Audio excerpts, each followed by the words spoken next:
UPSC 2026 की तैयारी। तो चलिए सीसैट को क्रैक करने का सबसे सॉलिड प्लान समझते हैं। ये स्ट्रगल बहुत कॉमन है, पता है।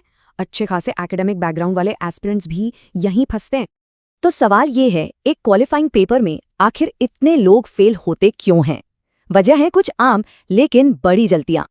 सबसे पहली गलती, रोज बस 1 घंटा। जीएस की पढ़ाई के बाद इतनी थकान होती है कि सीसैट हमेशा कल पर टल जाता है। दूसरी बड़ी भूल, अरे ये तो बस बेसिक है। सच तो ये है कि पेपर अब 10th लेवल का नहीं, आईआईटी जेई लेवल तक जा सकता है। और तीसरी गलती, सिर्फ 67 मार्क्स का टारगेट। ये एक ट्रैप है जो मेंस की पूरी मेहनत पर पानी फेर सकता है। तो इन आदतों से बचना होगा। अब सवाल ये है कि सही स्ट्रैटेजी क्या है? चलिए एक्सपर्ट्स का प्लान देखते हैं। सोल्यूशन है एक सिंपल 3 स्टेप गेम प्लान। आइए इसे डिटेल में समझते हैं। स्टेप 1, सीसैट के लिए 3 से 4 हफ्ते फिक्स कर दीजिए।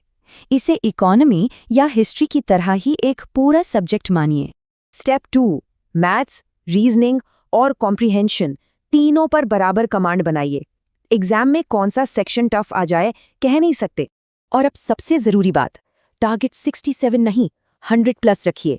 यही है स्ट्रेस फ्री पास होने का सेफ जोन माइंडसेट।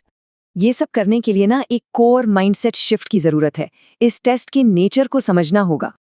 ये देखिए, सीसैट कोई इनहेरेंट एप्टीट्यूड टेस्ट नहीं है, ये एक एबिलिटी टेस्ट है। मतलब इसे ट्रेन किया जा सकता है, प्रैक्टिस काम करती है।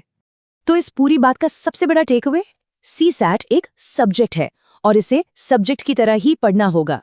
तो अब सोचना यह है कि क्या 2026 के लिए सीसैट का प्लान तैयार है? इस स्ट्रैटेजी से ये हर्डल आसानी से पार हो सकता है।